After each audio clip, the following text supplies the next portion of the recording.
Note taking has come such a long way since when I was younger.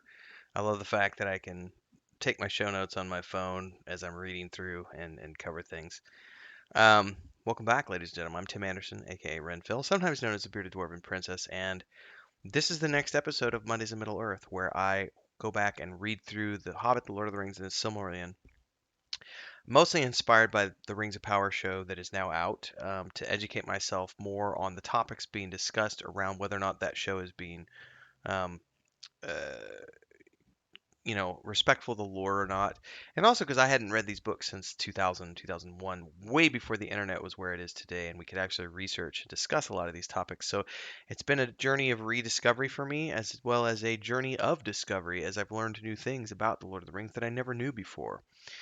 We are currently reading through The Two Towers. We are now into chapter 3 of book 4, which is following Frodo and Sam and their journeys with Smeagol slash um, Gollum, and we're into the chapter called "The Black Gate is Closed." And this is the first chapter where Sam refers to Smeagol as Stinker and Slinker, and this is a dialogue-packed chapter, even more so than the previous chapter where I discussed, how we got a lot of the dialogue that would go on to inspire Andy Serkis in his performance.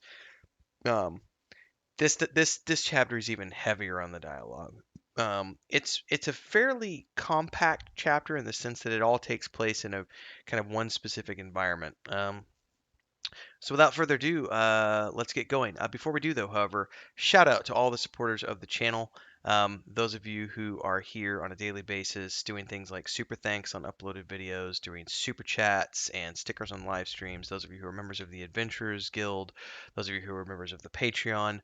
Thanks so much to all of you for your support, keeping this channel going. It's because of you I'm able to do this, at least for now, full time, and hopefully forever full time as the channel continues to grow. So thanks to you. More info at the end on how you too could become a supporter. In the meantime, let's dive into today's chapter. So we start off with lots of deep, dark, creepy mountain descriptions. Basically, we're being told the geography of the land here, the fact that Mordor is surrounded by mountains on all sides, and it's basically impenetrable apart from the Black Gate, which in and of itself is walled off by two ridge lines, and there's the wall in front and the big black gate, and there's no way of getting in other than that way.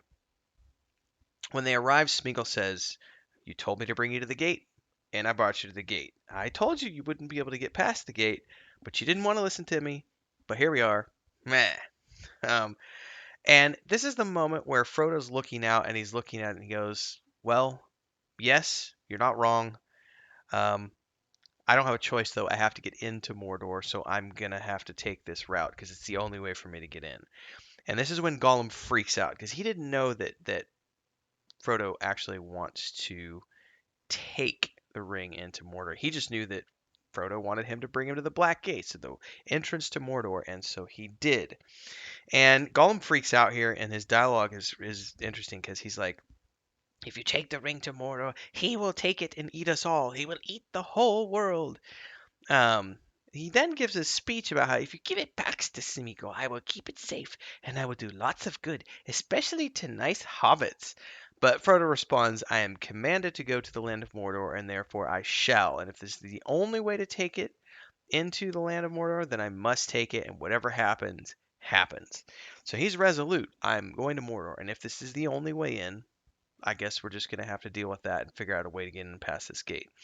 This is when we start getting some very interesting point of view switches here because it says that Sam begins to ruminate on the fact that he had never had any real hope about anything in the first place, but because he was a cheerful hobbit, he had not needed hope, and he would simply stick with his master all the way through no matter what. And then we switch over to the Gollum point of view, sort of. It's just a very brief moment. It says Gollum did not intend to be gotten rid of and began to plead with Frodo. "There's another secret way, more difficult, yes, but Smeagol knows." Of course, this begins the debate about why didn't Smeagol mention this in the first place, and he responds with the line about how you didn't ask me. You told me to bring you to the gate, and then you would let me go, and I could go my own way, and so I did that, so that I could be free. And now you tell me you want to go to Mordor, and I'm very afraid because I don't want to lose my nice master. And he promised Master, made him promise to save the precious, but Master's going to take the ring straight to the Black Hand if Master goes into the front gate, so Smeagol must save us both. And as soon as this happens, it's very obvious that Smeagol is now sort of in panic mode about losing the precious. And we're back to the Sam point of view here. And it says that his mind was full of doubt because, to all appearances, Gollum appeared genuinely distressed and anxious to help Frodo. But Sam had witnessed the debate during the previous evening where Smeagol and Gollum had been arguing between themselves and almost strangled Frodo in order to get the ring. It says here that he reckons Smeagol and Gollum, which he called Slinker and Stinker, had made a truce between themselves because neither one of them wanted the enemy to get the ring, both of them wished to keep Frodo from capture and under their eye as long as possible until they could have a chance to get their hands on the precious once again. Of course, we know that Sam's not wrong in this analysis. Um, Foreshadowing, spoiler alert. um, he also chuckles to himself at this moment because he's like, Smeagol has no clue that Frodo intends to destroy the ring, right? And he's like, at the very least, we've got that over Smeagol, is that we're going into Mordor to destroy it. Like Smeagol has no reason why we want to go. Um, this is when we have the turning point here. We kind of saw in the previous chapter, I think it was the previous chapter when Frodo made Smeagol swear on the precious. And Sam looked at Frodo and saw a change on him as he sort of grew taller and Gollum seemed to shrink. And this is the power of the ring affecting Frodo. So there's a speech here where Frodo's basically lecturing Smeagol. Frodo's telling him, look, the ring is tricky. You've promised yourself, you swore on the precious to do the things that you've told me to do. Now you've led us correctly twice. I'm going to choose to trust you a third time, but be careful because the ring will find a way to twist your promise. It will do this to you. He says, it's already starting to slip up because your mind betrays you, given the fact that the ring is twisting your mind, because you just asked me to give the ring back to you. Don't take it to Mordor. Give it to me. I'll keep it. I'll keep it for safe, and then I'll do good things for the hobbits if you just let me keep it safe. He says, do not say that again. Do not let that grow on you. You will never get it back.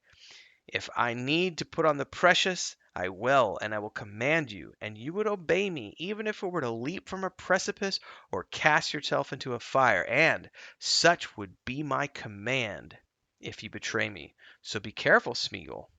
Sam looks upon Frodo at this point with approval, but also with surprise and a little bit of fear, because he's seen Frodo begin to sort of understand and even be manipulated by the ring a little bit into believing that he has dominion over the ring.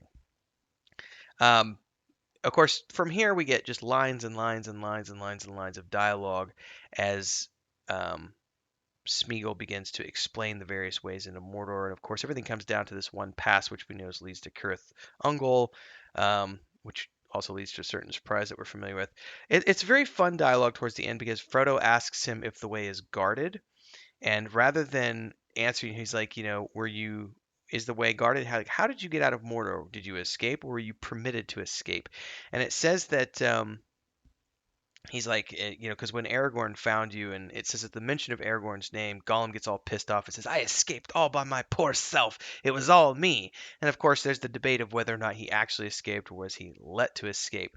And then it basically says that Gollum is just all pissed off and won't talk to them for the next like few hours because he's so upset that he thinks they lie, that they think that he's lying to them about how he escaped from Mordor and the fact that Aragorn caught him. He's very butthurt about all of this for the next few hours. So it's a great way to end the chapter as we get into the next chapter in the adventure, which I believe is called Of Herbs and Stew, something like that. We'll be reading that next week in next week's episode. If you got to the end here and you want to support the channel, there's quite a few ways you can do so. First and foremost, like, subscribe, hit the bell icon. Join as a member of the Adventurers Guild down there. It's $2.99 a month. You can do a super thanks on this video. Choose your amount. It's that button right down there.